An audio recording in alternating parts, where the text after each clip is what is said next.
There we go. So yeah, today we're going over a Lee Changho game. This one is a little interesting.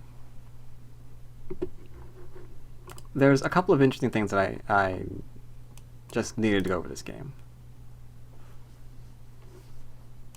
Let's see, is it 8 o'clock yet? It's 8 o'clock. Cool. Let's throw out the usual advertisements and then get started. For those of you who are here, though, I will mention that I will be streaming later on as well after this. Not immediately after, probably 1 to 2 hours after. I'm going to be playing 6 dons on the Buduk TV server, finally. We've achieved 6 don. We will be playing them. Much fun will be had, hopefully. Starting a lecture in the enclave. There you go. Room under social, open to all. And Control C that.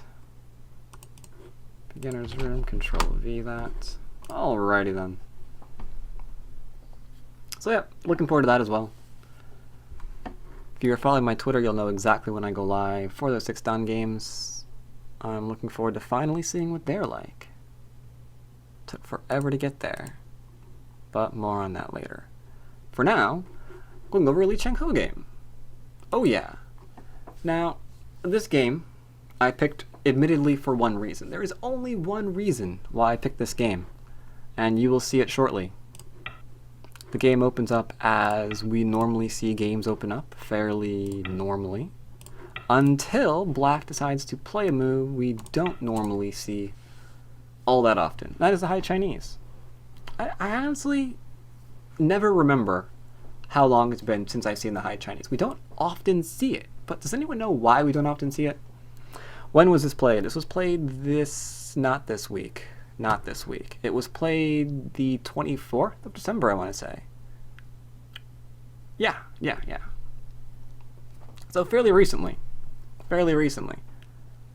which makes it a little bit more surprising. But does anyone know why we don't often see this?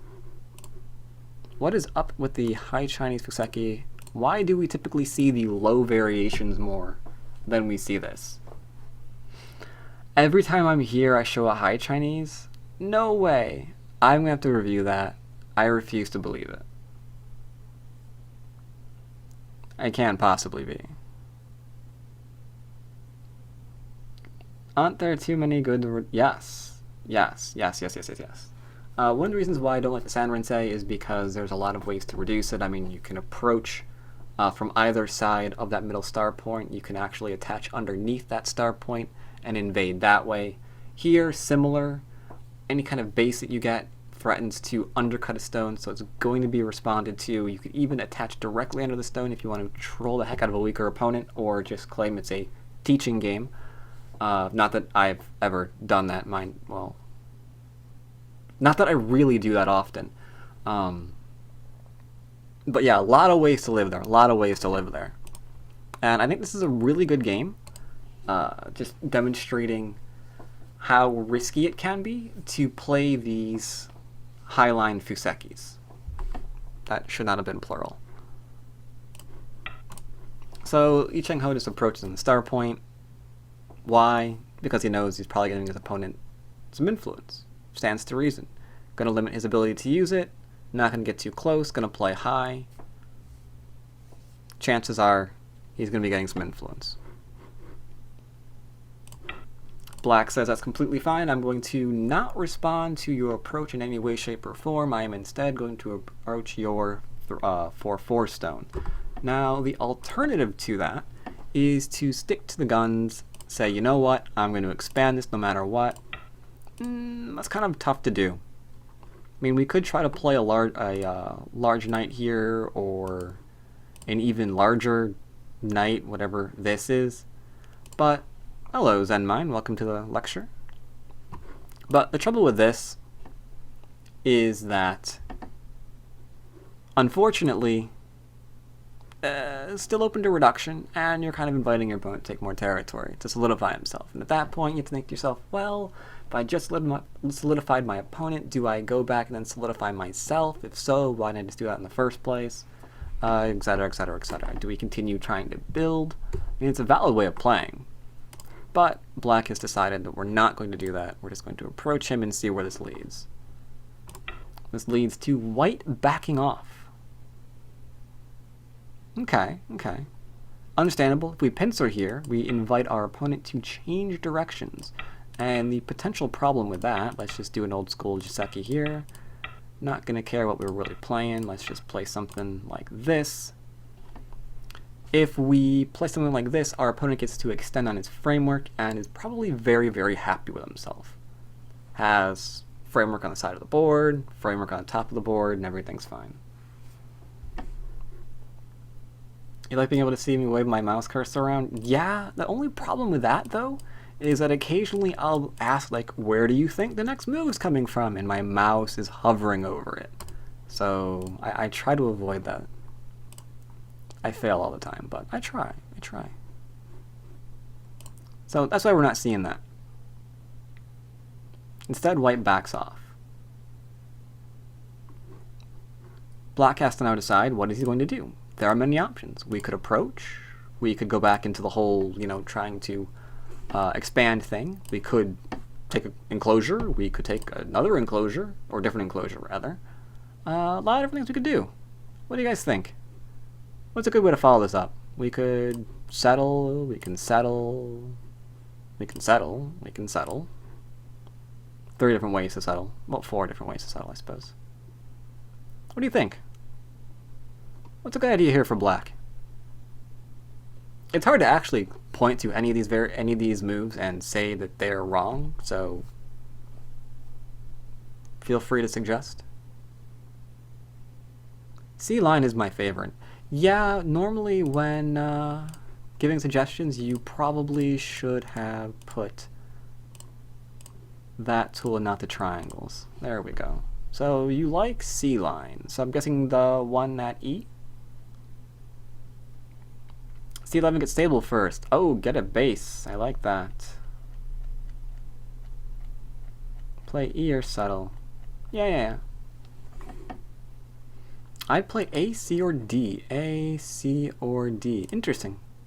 In this particular game, we're actually going to see the approach because he's going to, I guess he's trying to use his framework still. We have influence on the right side of the board. Maybe we'll get some influence on the left side of the board or a fight. If we get a fight, then who knows what happens to K4. Maybe we can cut it off. That would be the best use of this particular opening.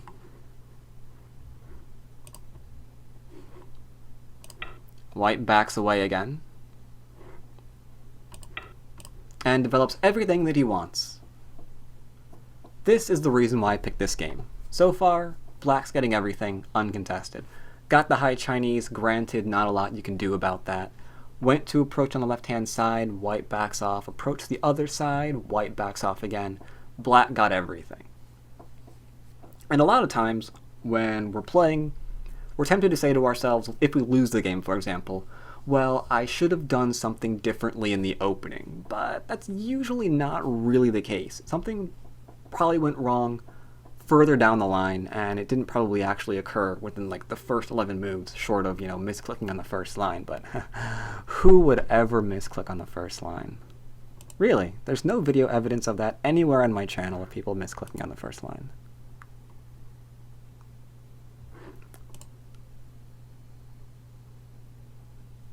Yep, everyone misclicks. Everyone misclicks. I'm actually staring at the point on the board where I misclicked in one of my videos. It still haunts me. But anyway, it's white's turn now. Must decide what to do.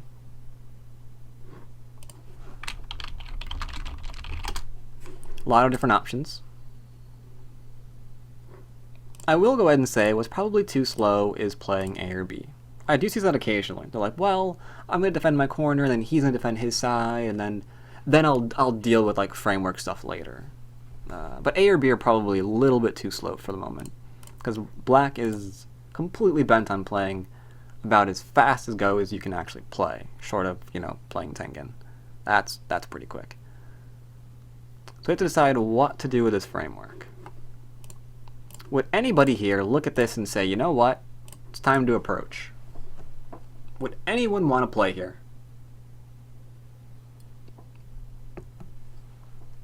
Or it's time for something different? Not yet? A little bit too soon? Okay. Typical idea would be to O17, but something tells me play elsewhere. O17. Okay. Okay. I would O17, so it says Zen Mine. Prime agrees with you. Wide Ghost says maybe. I like that maybe. I like that you're considering it, because I was actually considering it too. Because I'm looking at K4 and I'm like, you know what, that's kind of limiting the framework. I kind of want to follow up the framework. If I follow up the framework, then approaching seems like a good thing to do, saying, you know, you really should have responded to my previous move, you didn't, I'm following that up. But Lee Changho is actually playing a very casual game right now. As Prime just said, he plays almost N4. He approaches low, keeping himself nice and uninvadable and undercuttable, if that's actually a word. This obviously forces black to enclose. Now, granted, black could have tried to keep this a little bit more alive and played the shoulder hit. Only problem there is white doesn't really have to respond to this for very long because he's got that great extension. This is already fine. So if black wants to try something too insane, like Hane, as we would see if he didn't have that, the cut is completely available right now, so we can't really do that. All we can really do is continue backing off. But again, we've got the extension, so that's Gote, so I can do something differently now. I mean, it's possible that you could actually play that way, but rather than actually play that way, black decides to simply go ahead and enclose, which is completely fine. Yep. That's the second wonderful thing about this. This is not territory just yet. This is actually an enclosure with an extension, which is pretty much the ultimate thing that you want your opponent to jump into whenever he plays a Chinese variation. You want to erase that Chinese variation, get him to enclose, because enclosures with extensions are found in so many different Go books. You can find out how to respond to those in many different places. So why not R5? Okay, R5 is a good question. Why not R5? R5, there are still invasion points. You haven't taken them away. High or low here, R7 still exists, so that's a problem. You did take away possibly R4, but you're limiting your territory in order to take that away. It's a bit of a slower move.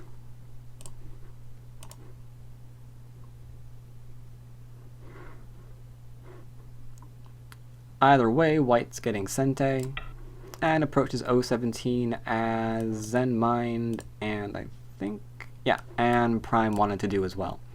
Only we got the extra stone at N3 first. So, Sente, it's nice. Black backs away. White does similar. Looks like corners and sides are pretty much spoken for now. So, yeah, we have nice, very simple games. I like looking at very simple games to go over. Everyone can usually follow nice, simple games. But, black's turn now. Ideally here, we would want to expand as black, let's say. Oh, this gets aggressive, don't you worry. Can I actually alter this? You know what? Let's not do that. I forget how the variation tree gets affected when I remove stones. If white had backed off this way, for example, then it still leaves black many different ways to expand. One of the reasons why he did not. Could even find yourself not that. Could even find yourself playing something like this for a more direct wall.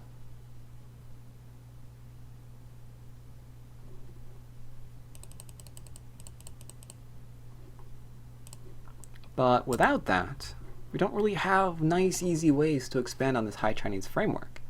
So we can see the reasoning behind White's choices on where he's going to expand to. Didn't expand too far away, didn't expand low.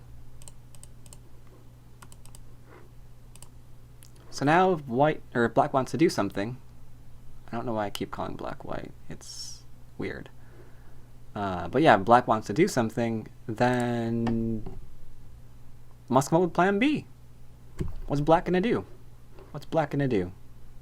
We've got invasion points in the 3/3s.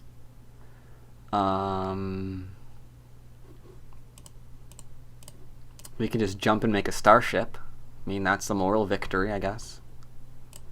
What do you think we can do? J17. What's J17? Oh, invade everything and hope it leads somewhere. Okay. Alright. That's playable. Absolutely. N5. What is N5? Ooh, cap. Alright, you have a follow-up at M3, but it's not going to live. But, could do that. It's Gote, though. That's the important thing to know. J17 is immediately going to be attacked. And N5 is going to be ignored.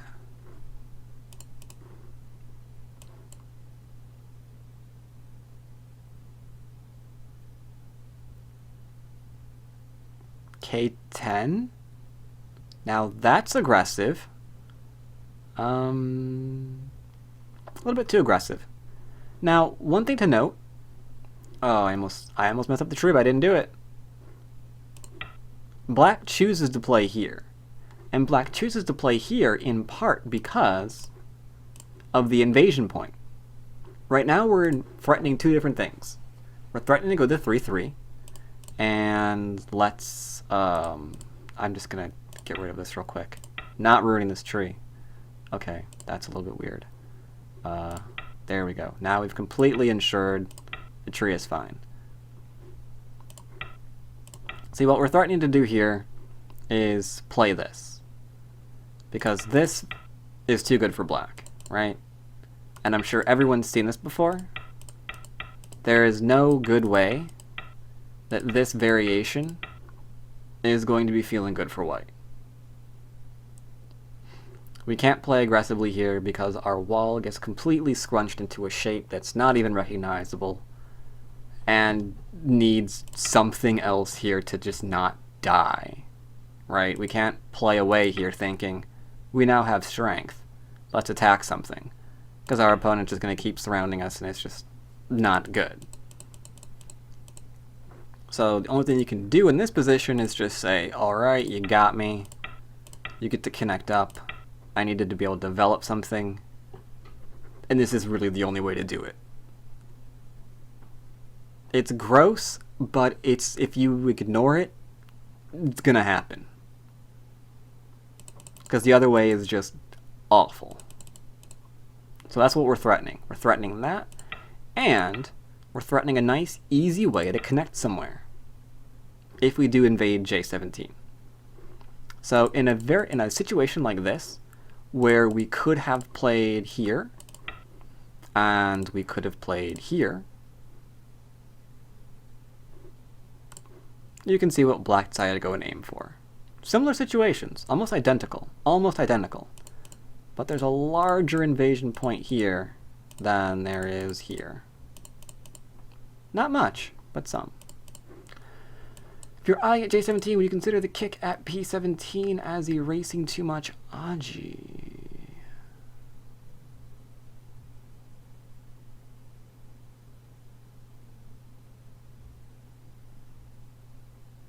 Oh.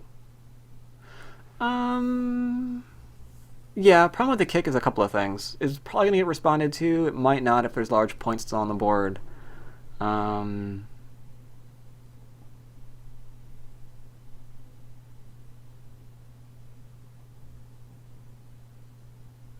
It's hard to say.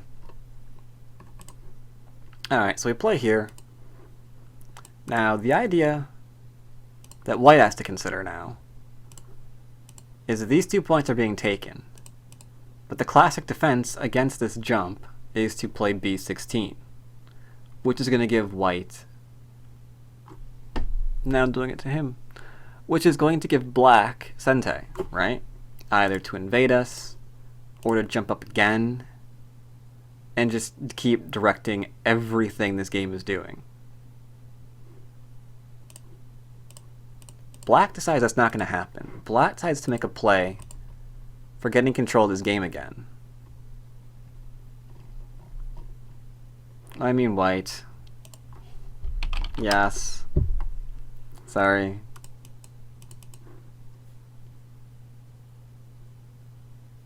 So if you were white trying to take control of this game, where would you play?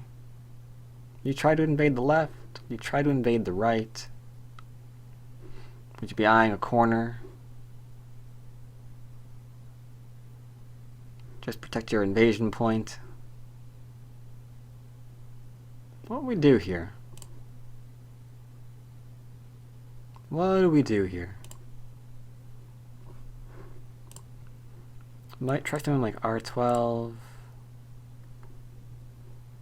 but I'm guessing B16.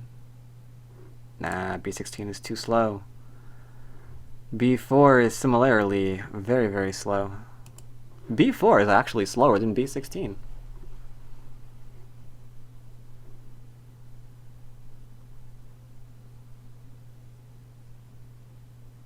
Attach D6. Okay, I can see where you're going with that one. Going to strengthen black on the left-hand side. Try to protect our invasion point over there. Okay, okay.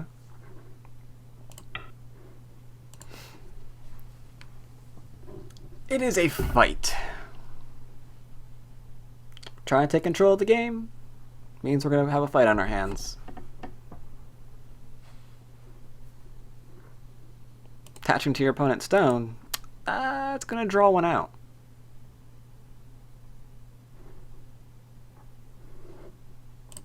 Black responds.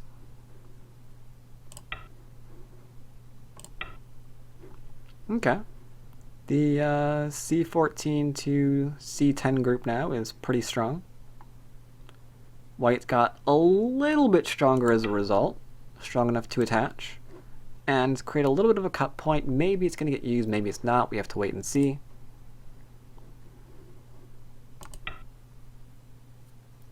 Black plays Hane.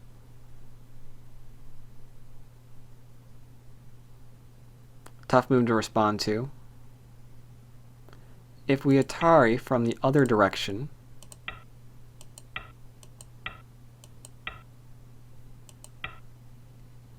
you can see what the aim here is, and it is not good. We can't respond this way. We can turn, but so can our opponent.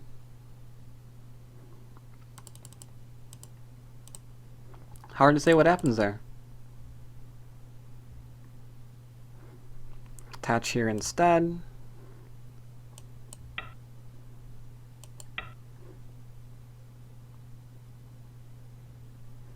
Black has to figure out how to save the stone that he is now used to cuts with. Decides to play the Atari. White's happy to extend and extend. And Sente. Okay. So we give up our 2 stones. We got 2 stones in exchange, and we got Sente. Not the best of exchanges in the history of ever. However, it does bear noting that our 3-3 is completely safe now. You cannot invade there anymore. We managed to kill off 2 stones while we were defending there. And invading at H3 is probably not going to occur at this point. So, benefit, benefit, and benefit. What did we get in exchange? Or what did we give up in exchange? 2 stones. Not terrible, not terrible. We probably don't want to make exchanges like that all throughout the game, but it's not terrible. White now has Sente, and decides to examine the High Chinese. Is it a framework used for territory or influence? If it's for territory, it should be difficult to live back in here. If it's for influence, this is going to be really, really easy. Obvious response. Attach over. Some people try and do other things every once in a while. They're like afraid they're going to lose their corner and they back off unnecessarily. Don't really like that quite so much. Some people decide, like, well, I don't want you going underneath this stone, so I'm going to play here. And that lets your opponent escape, and now you have to do this, and then that gets built, so we don't like that so much either. Plus, this isn't even really that secure, because our opponent can then just turn around and reduce this now as well. So we're not really defending anything yet, we're just kind of not getting into fights and giving things up while we try not to get into fights, which is usually bad. This kind of thing will passively lose you the game very, very quickly. So alright, we attach. White says, I'm going to live here or I'm getting out. It's up to you to decide which one's going to happen. It's like, well, you're not taking my corner. It's like, okay, then you're not killing me. Black says, no, but I will give you bad Aji. White says, oh no, bad Aji. Whatever will I do? Oh, I'll just extend and live. Threatens cut. Now it has somewhere to go. Right? No matter which side we cut on, we can now kill something or connect up, making R12 a reasonable move. Threatens to push out.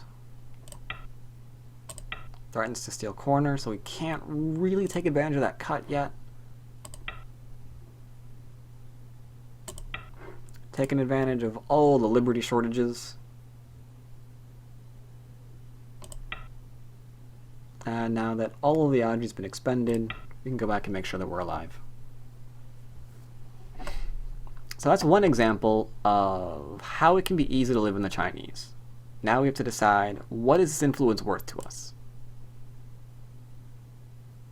This influence had to have been worth something. We have to be able to do something with this. But what? What do we normally want to do with influence? Make territory. Write our opponent's name on the board. We want to attack. Invade somewhere. Yeah, that works too. Kind of goes with attacking. Yeah. So maybe bottom side strong and chose a side to attack. Yes. He probably would not have done this if, and again, I'm kind of afraid of ruining a tree, but that's okay. He probably wouldn't have done this, for example, if we removed these, yeah. If we removed these stones off the board,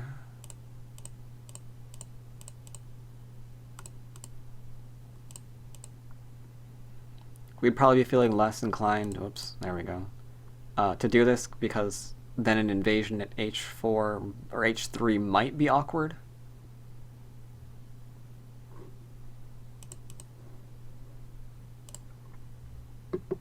Here, it's harder to actually attack these stones. I mean, even you can see here, to get profit, Black's being forced to shoulder hit on the 5th line, which is not typically where you see shoulder hits. When you think shoulder hits, we're thinking like 3rd line stones, not shoulder hitting 4th line stones.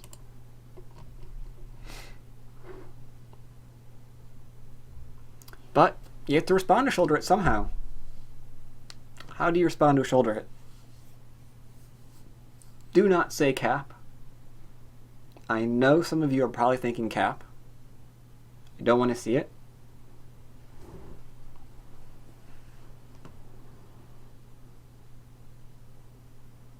Extend. Which way? Where are we extending to?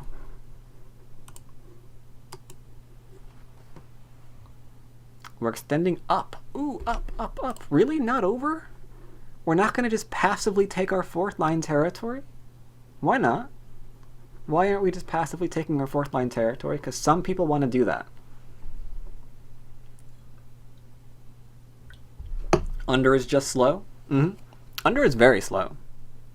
We can actually picture in our heads immediately what happens if we go under. I mean, not only are we playing ridiculously slow here, but we're giving away influence for no good reason.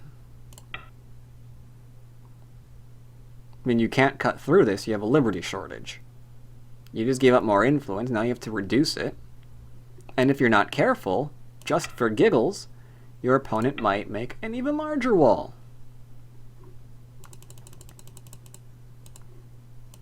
So you can't really do that. Now, hopefully our opponent can't descend. And here we can see he can't, if he goes down, we can probably Hane or something, and if he does that, we can cut. It doesn't look good for black, so we have to get out. Now we're not behind enemy lines, so our opponent should defend himself. Our opponent, on the other hand, is not into defending for the reasons we just went over. That's way too much to give away. So black says, I get to reduce you then. And the reason I get to do this is because I've got all of this influence that you're afraid of. So just because it's there, we're getting profit off of it, right? Just because it exists on the board. If all of these black... Okay, that wouldn't make any sense whatsoever. But if all of those black stones in the middle were white, one, you should have resigned the game a long time ago. But we could also not care and just take territory if we wanted to, because the influence wouldn't do him any good. Unfortunately, those stones are not whites, they are blacks.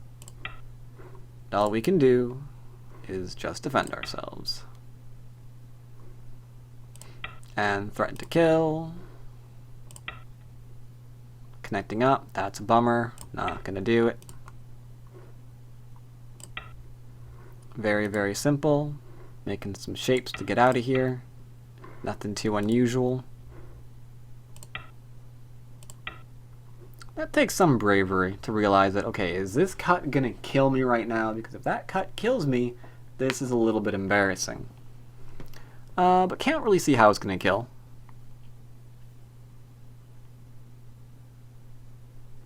We're not quite on enemy lines after we, play the obvious move. So alright, white jumps away. Continue poking. White says I'm going to connect.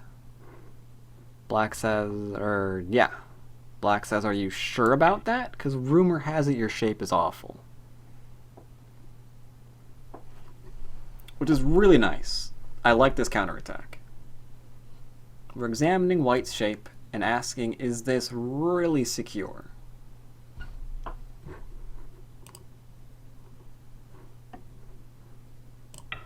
White says, yeah, I'm really secure. Black says, well, what if I just push through?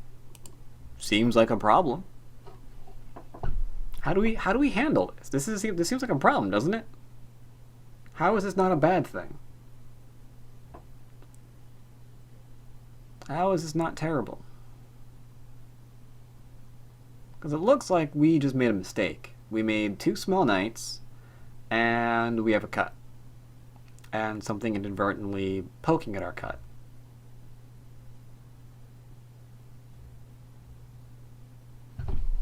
So how to do this? Anyone know? Only way to play here is to back off.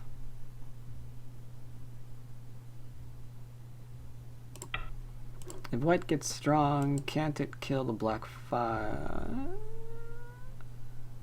Wait, what? Yeah, you're good. No, not really. To kill that group, we'd have to block here. Blocking here is Gote. So if we save this stone, then we're going to be in a bit of an awkward position. I mean, how to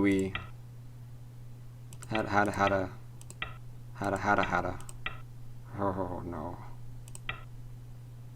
So we can leave the game now, right? I mean, that's all we can do.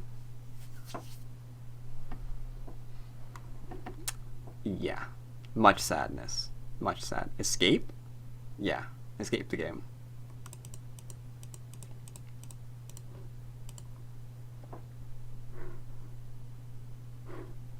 So I have to back off, otherwise that horrible variation is going to make us really, really sad. Gets to Atari. Yep, gets to Atari.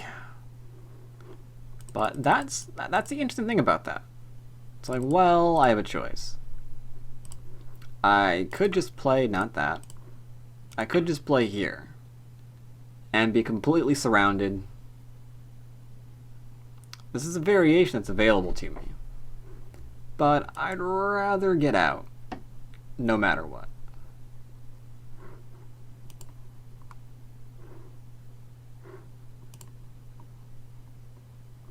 What's interesting here, though, is the P5 cut point. Because if black does not defend,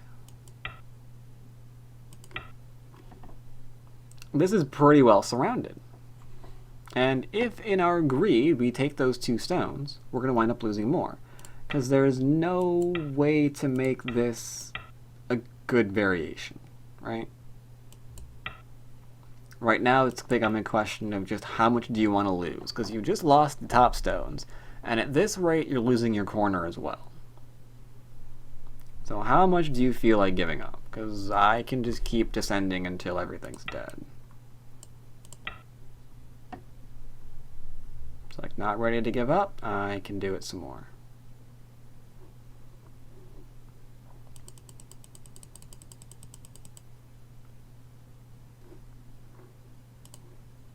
So that is good reading.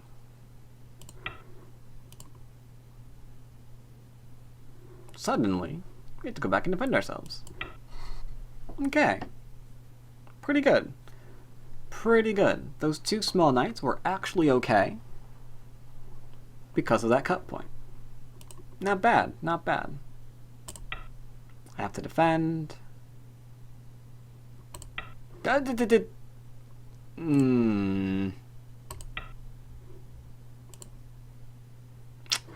Rip.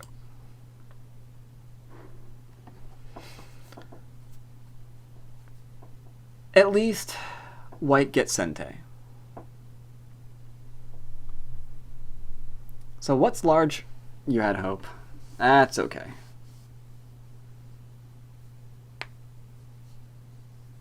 No, not 03. Not 03. So, white has Sente. What's important on this board right now?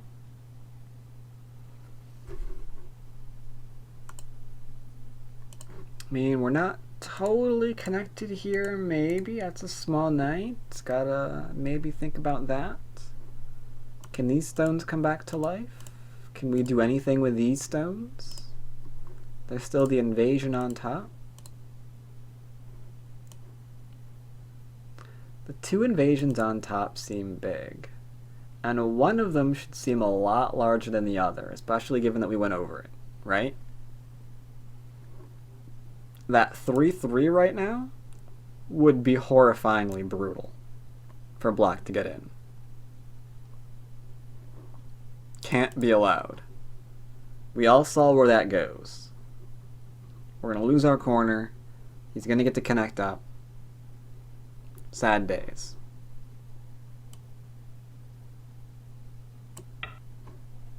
So time to respond. 3-3 is not as brutal anymore. Now we have a choice. We can be passive and say, you don't get to invade me now. Or we can do something else. Black takes corner R17. Exactly. Why would we play a passive move when we can play an aggressive move? I mean, is our opponent going to play J17? Maybe. Do we have to care that he's going to voluntarily create a stone on the board that can't live locally? No, we don't have to worry about that at all. That's usually good for us. So alright, 3-3 it is.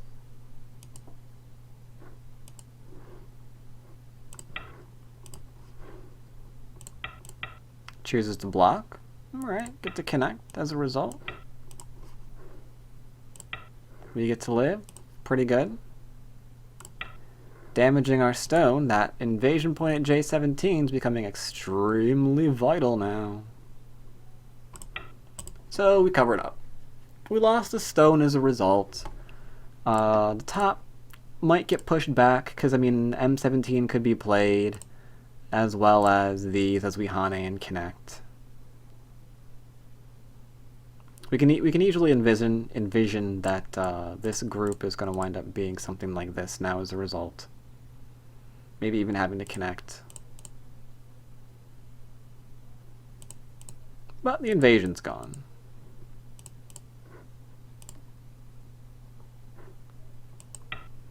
Black says it's a fine corner you got there. White says, you too, good sir. Black opts to keep his. Takes away that large move of N17 and makes Black a little uncertain about his life.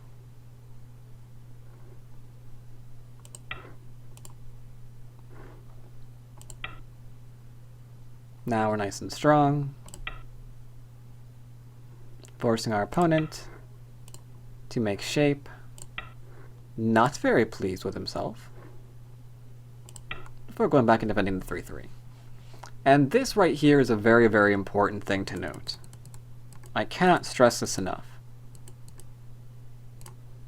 3-3 was threatened. A lot of players would probably play here immediately, and the game would change like night and day. The entire board can look differently as a result of responding in Gote immediately. I mean, here, Black is pretty well settled. But instead of responding immediately, White asked himself, well, is there any other places where I can get Sente before I gotta respond to my opponent, right? And he found the corner. Okay, sure, I'm gonna steal everything from him, and he's not completely alive there either yet. So he's gonna respond here, absolutely. Then he followed up on the top. It's like, there's no eyes here just yet. So, alright, my opponent's going to respond here. Otherwise, it's the same thing in the corner. He's not completely alive. He might wind up getting himself killed if he just goes and take my upper left. So, that's going to be Sente. And once we lose Sente, we can go back and respond to our opponent. That is indeed the power of Sente.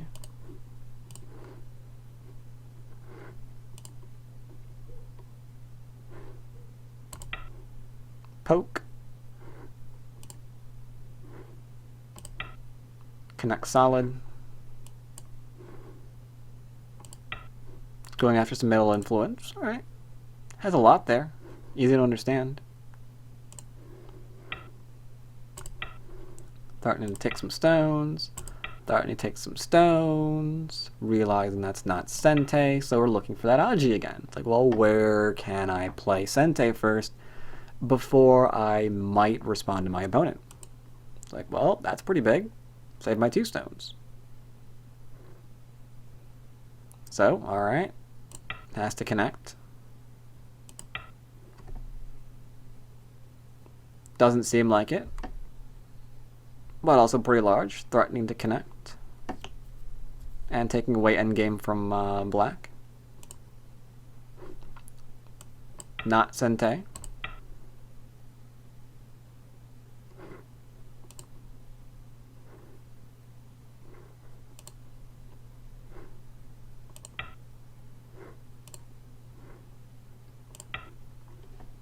Sorry, no Aji for you.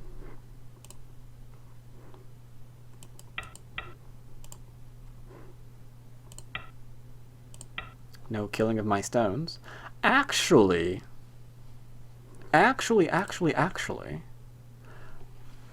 why here? What happens if Black plays C18 right now? Does anyone know? Because this seems extremely strange.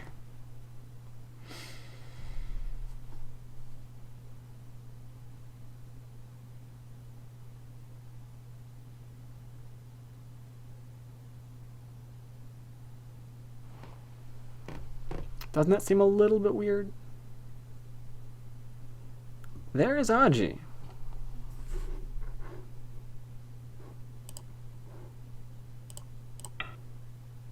I was just going to ask. Because we could play here. Okay. Could play here. There is a slight problem with this, though. You are voluntarily reducing all of your things. Because you can't Atari down, otherwise you're dead. So you have to Atari over. But we still can't kill this, otherwise we're still dead, right? So we can't save the stone over there. We have to play on the low line again. So that middle that you were so fond of just like a moment ago, it's gone. All of it is just gone. Never to be heard from ever again. And now you have stones in the center of the board, which are in a little bit of trouble. Which is not usually a good thing to have, especially when you already have another group in the middle of the board, which is also a little bit in trouble. The middle's strong, this group is okay. The middle's under attack, this group is in trouble. So if you go into the corner, you've got two groups in trouble, and it's really hard to predict how that's going to turn out. So here, there's no reason to go through any of that. White has to defend in Gote, and we get to keep Sente. Just keep on moving along. Not Sente. But we get to poke, and poking's cool. White gets a stone for the reasons we already mentioned. Endgame. Some more endgame. And we're actually rating eyes. Sorry, it's not really endgame. I lied.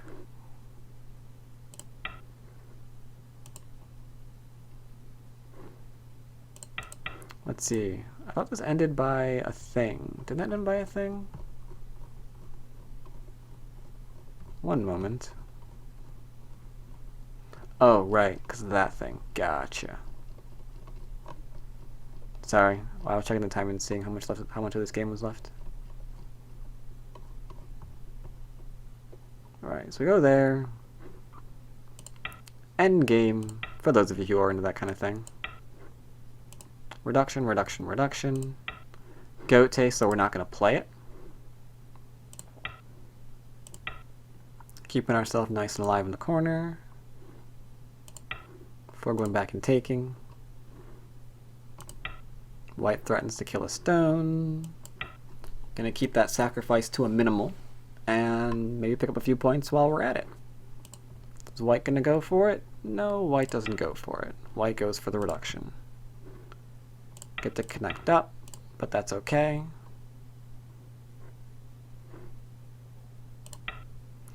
White is winning. Well, white has the top, left, and right.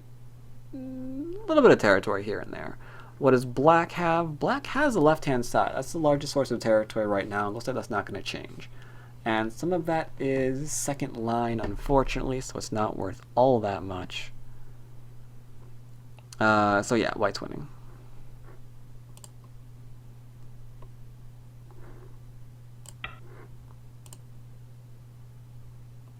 Yes, and notice all of that influence that black got with the High Chinese.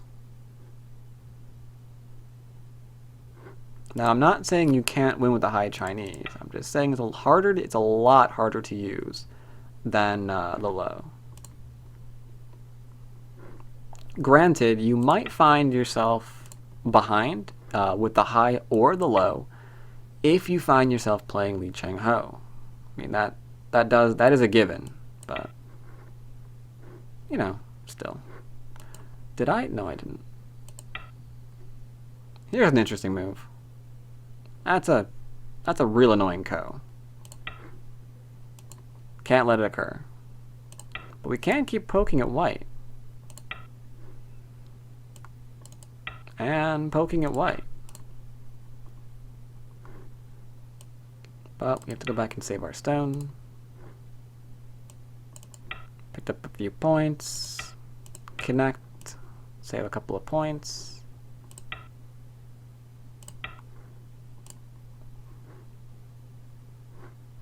Wait a minute. Yeah, okay. There we go.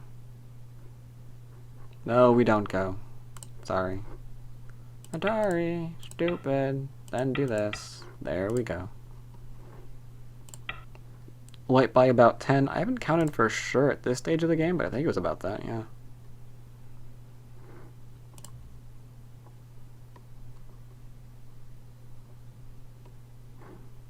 Here's a fun move.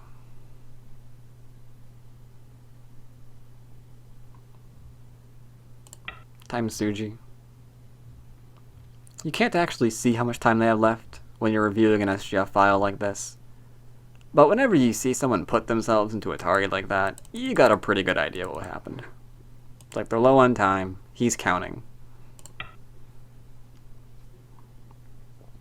He's really good at that. He's always been really good at that. Picking up a few extra points here and there.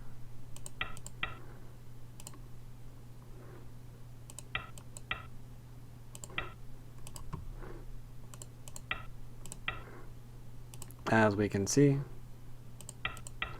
more pokes, picking up some points, reducing some points. M11 was really big. M11, the poke, yeah.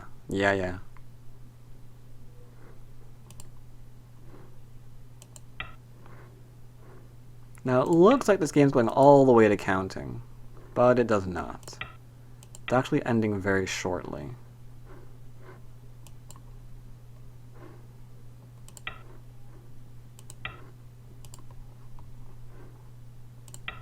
Try to utilize Samaji. Zeraji here. Like maybe there's Samaji. Maybe there's something there.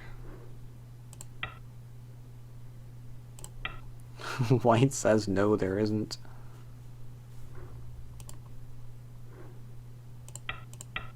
Connecting solidly means that we are way good. Don't have to give up anything. Don't even have to give up N17.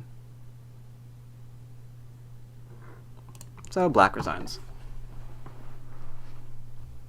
Good attempt, good attempt. But you can see how this game got really, really aggressive. The High Chinese does tend to turn into a game where white is going to have to reduce black's framework eventually. And knowing where you can go about doing that, knowing how you can go about doing that, is it safe to go about doing that, really, really, really helps you.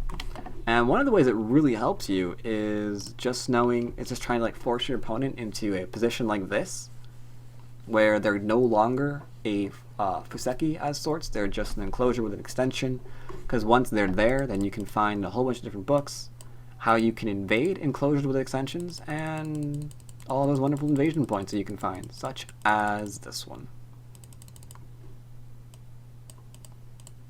So that's one example of how that's nice and useful. But got to see a couple of interesting things along the way. The value of E14, for example, its threat on the board was pretty handy. Some nice decisions as to how black's going to play. Black can't play for the corner, for example, with a questionable group on the board. Had to be careful and not go for more, as we saw here.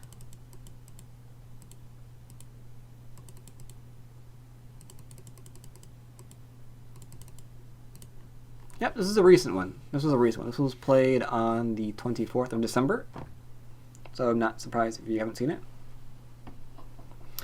I really wanted to go over a Keji game. Unfortunately, I think he's like lost his last 3 games, which he's allowed to do. He's human. But yeah, I wasn't sure which of those games I really wanted to go over, so I picked Lee Changho instead, which is how we got here. So let's see, there's that. There is one thing that I want to mention. Well, two things. One, I don't think I uploaded the lecture from last time. That's my fault. Another thing that I want to mention. Wait, do I mention it now? No, there's a lecture before then. Okay, forget that announcement. See that announcement. This month, in fact, I think it's this week or next week, I'm going to start putting out videos of a new series that I'm having coming out that's specialized just for Qs. We're going to have this wonderful series going from Q to Don level. Yep, going from Q to Don level, playing really, really, really basic stuff. I'm going to have a list of things on the side of the board, on the rules of what I can and cannot play, just to show how important some of the basics are, and if you actually are able to get the basics, then you can rank up out of pretty much wherever you need to be. I'm not entirely certain how I'm doing that on KGS.